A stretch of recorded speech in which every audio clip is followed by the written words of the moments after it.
ምክንያቱም ያላሰብኩት ነገር ስለሆነልኝ ማለት ነው።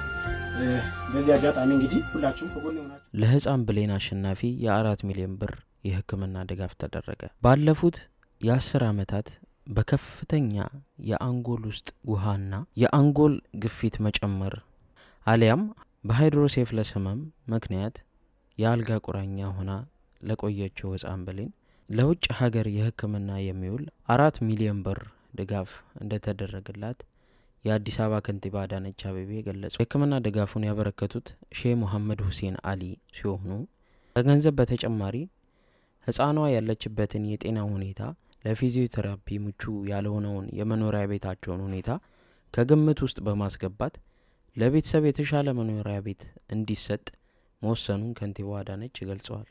የብሌን አባት ወጣት አሸናፊ የከተማችን የጽዳት ሰራተኛ ተቀጥሮ እየሰራ መሆኑ ይታወቃል። ያለ እናት እርዳታ ብሌንን ታናሽ እህቷን፣ ሌላኛውም አካል ጉዳተኛ እህቱንና በመከላከያ ሰራዊት ውስጥ አገልግለው ጡረታ የወጡ አቅመ ደካማ እናቱን የሚንከባከብ ለብዙዎች አርአያ የሚሆን ጠንካራ ወጣት ሆኖ አግኝተነዋል ብለዋል።